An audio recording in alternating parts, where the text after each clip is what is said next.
Comfortable morality fails under pressure, not because it is wrong, because it is predictable. Power does not announce itself. It observes, it positions, it waits. History remembers conquerors as loud and brutal. That memory is convenient.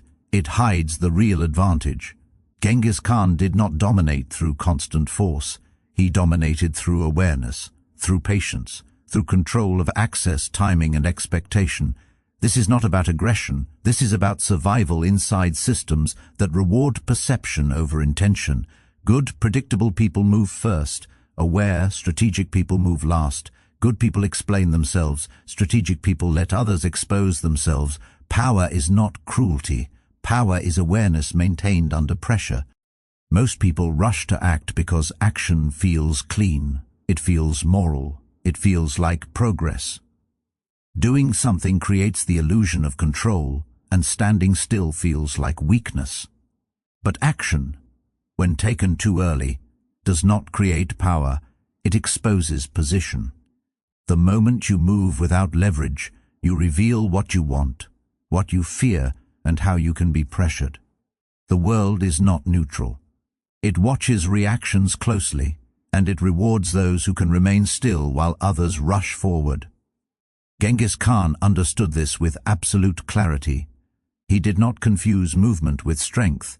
He understood that movement without alignment creates vulnerability. He waited. He studied terrain, not just land, people. He observed loyalty, tension, and timing. He allowed conditions to mature until every element worked in his favor. What looked like patience was actually preparation. What appeared slow was deeply intentional. Observation always came first. Action followed only when leverage was already secured. Those who act early often believe they are being brave, but they are usually paying a hidden cost. They spend energy, credibility, and position before the return is guaranteed. Those who wait collect information instead of risk. They let others reveal themselves through impatience, emotion, and unnecessary motion.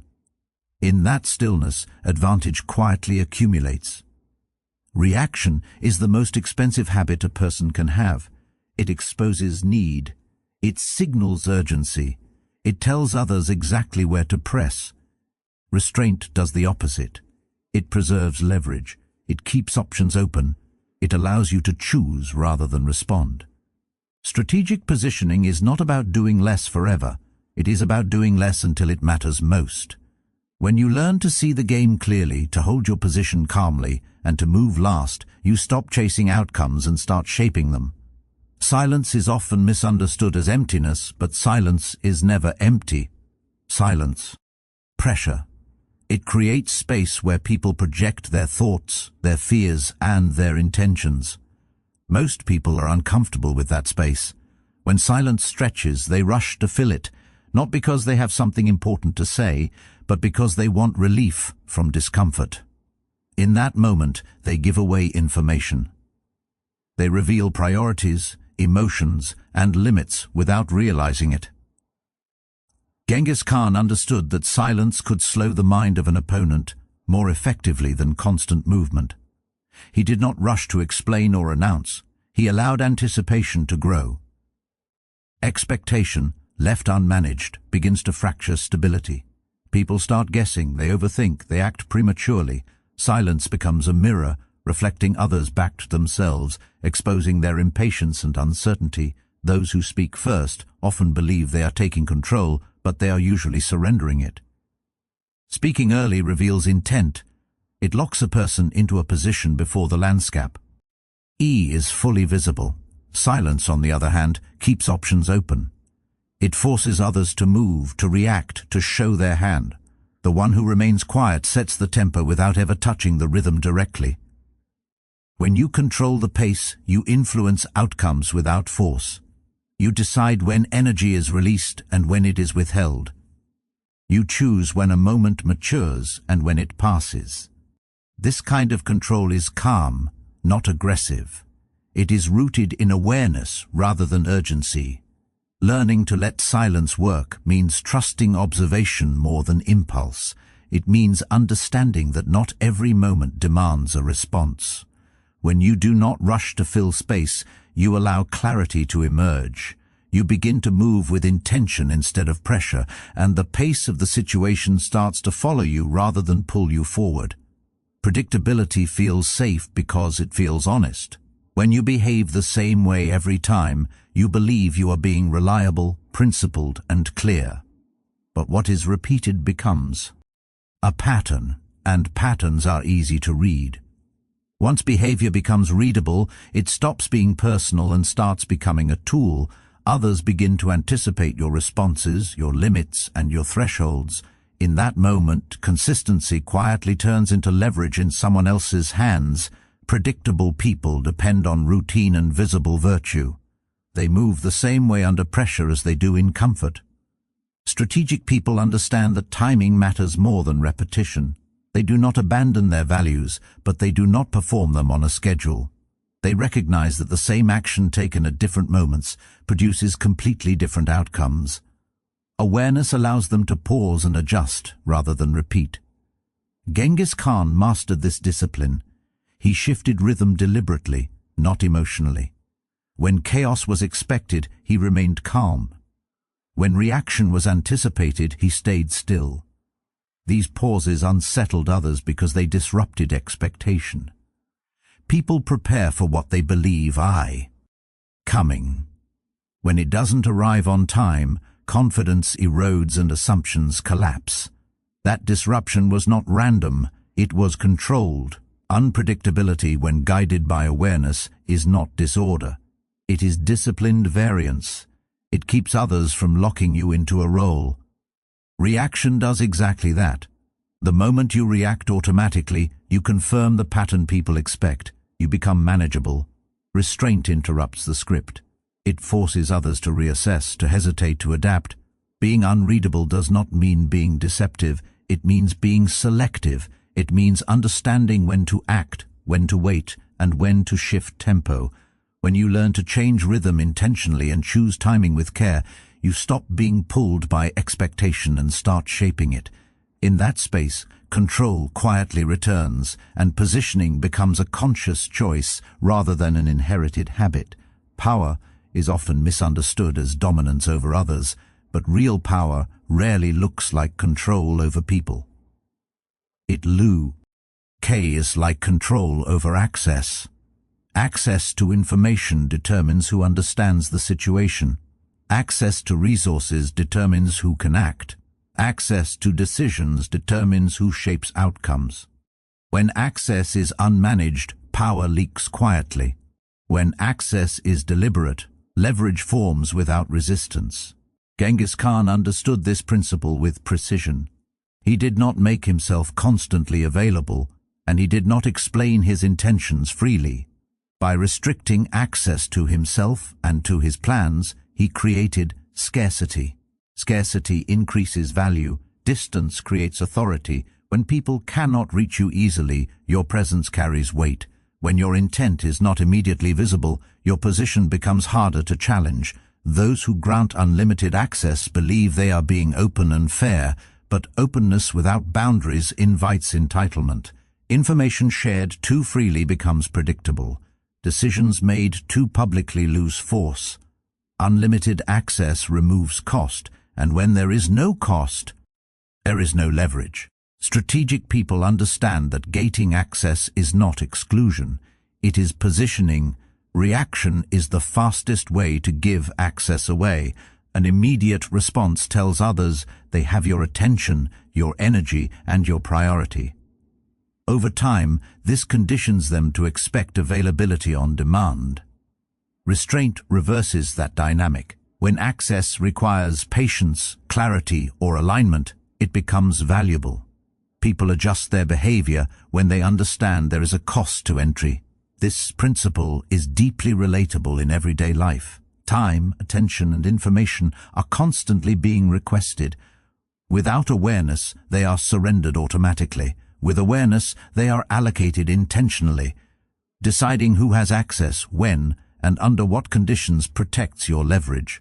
Setting that cost is not about distance for its own sake. It is about preserving position so that when you do engage, your presence matters. Most people enter situations looking for the moment to respond.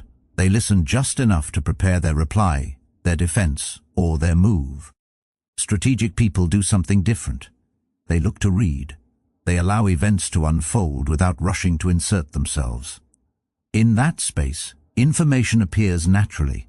Observation becomes an advantage because it is rare and because it requires restraint. When you observe without reacting, patterns begin to surface. Emotional triggers show themselves when pressure rises. Timing errors appear when others rush or hesitate. Uncontrolled reactions reveal priorities, fears, and limits. None of this information is hidden.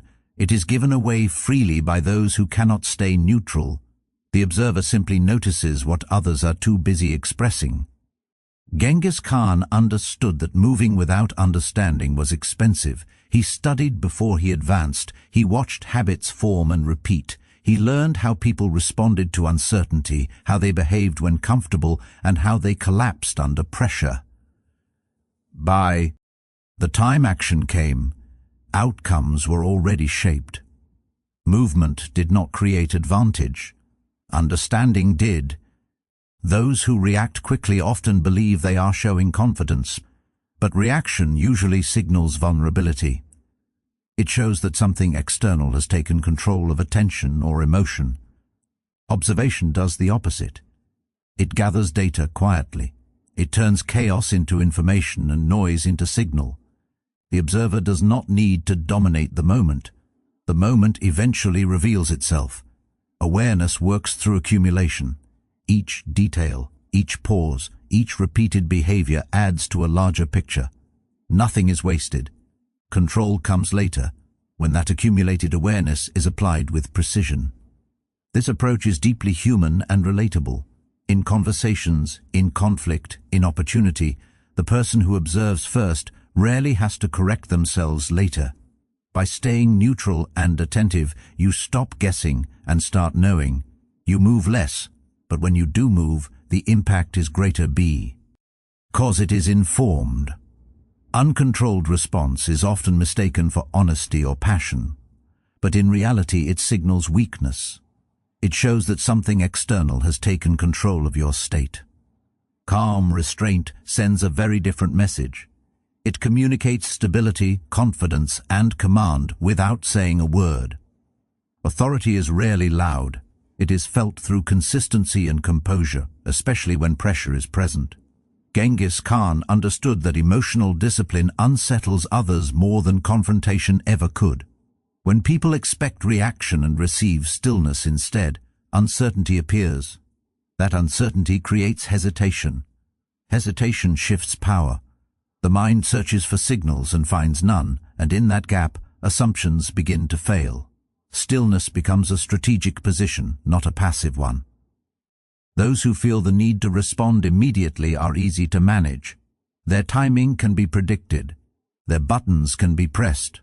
Their attention can be redirected. Delay interrupts that dynamic.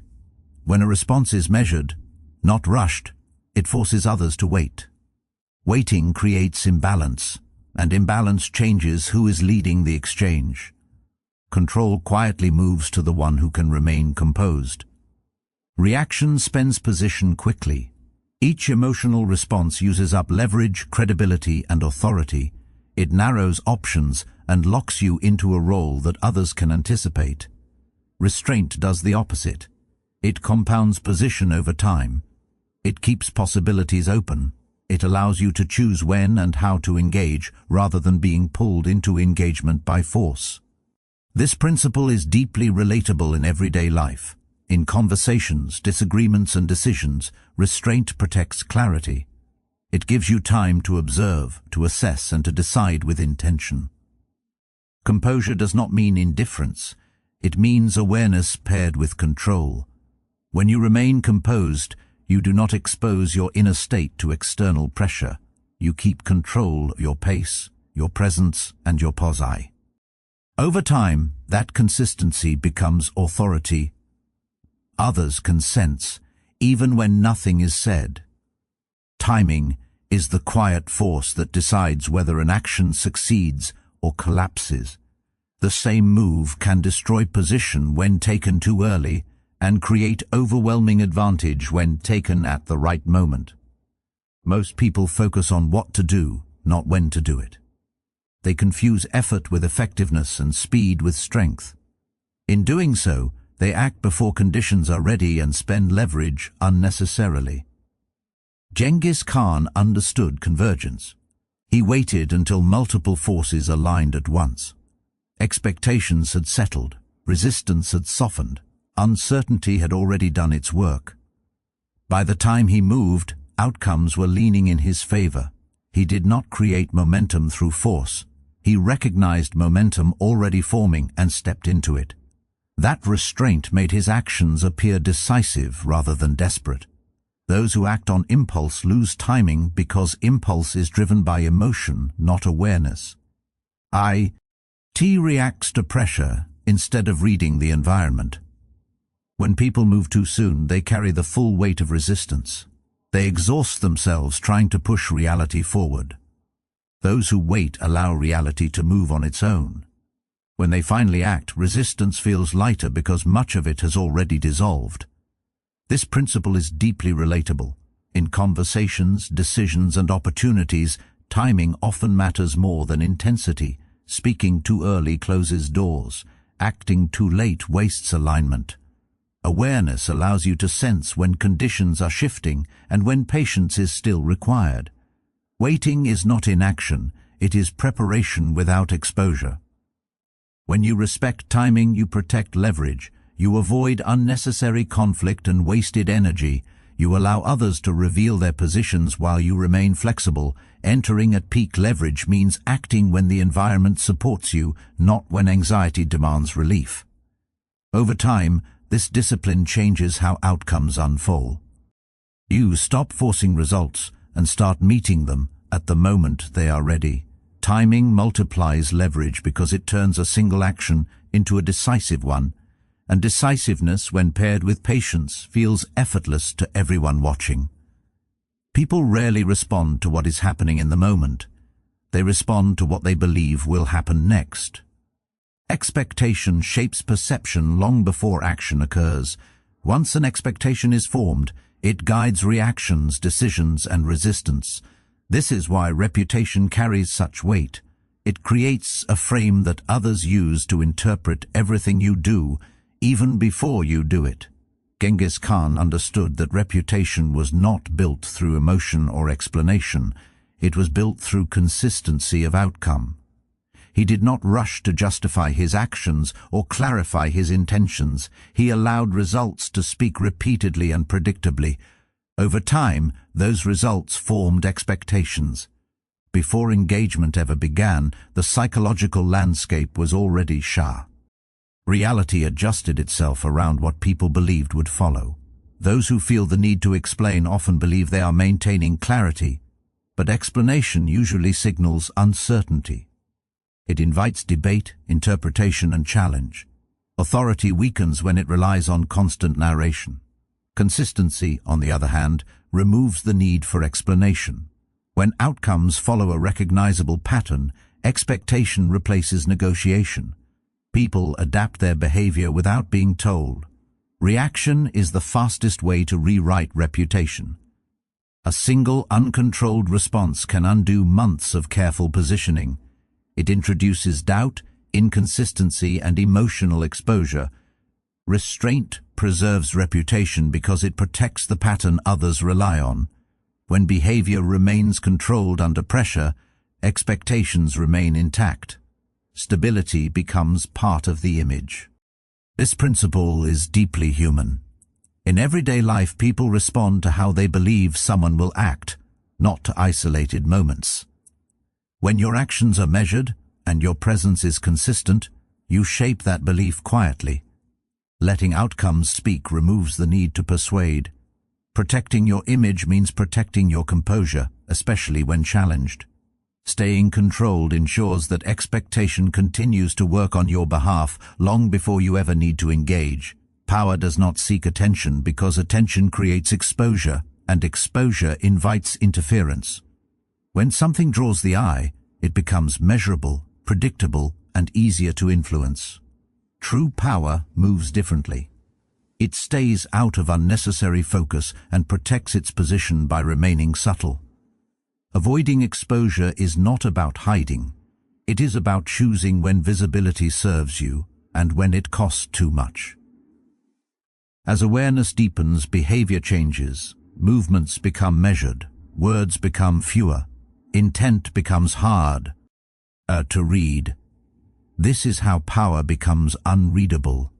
When others cannot predict your reactions or extract your motives, they lose leverage. Over time, this unreadability makes you untouchable. Pressure has nowhere to land. Manipulation becomes expensive because it requires effort, patience, and risk that few are willing to invest. This kind of strength is not loud. It does not need escalation or cruelty to prove itself. It relies on awareness instead of force. Awareness of timing, awareness of people, awareness of self. With that awareness comes restraint, and with restraint comes control. You stop reacting to every stimulus and start choosing your engagements carefully. Position matters more than impulse. Impulse seeks relief in the moment, often at the cost of future leverage. Position protects options. Observation matters more than reaction because reaction reveals vulnerability, while observation gathers clarity. Control matters more than comfort because comfort encourages automatic behavior, and automatic behavior is easy to read. This is not domination over others. It is survival within complex systems where perception shapes reality and timing determines outcomes. Clarity allows you to see those systems without emotion clouding judgment. It lets you recognize when to move and when to remain still. With clarity, you stop mistaking noise for urgency and motion for progress. Everything slows down, and in that calm, choices become deliberate. That shift changes how you move through every situation, and once it happens, nothing looks the same again.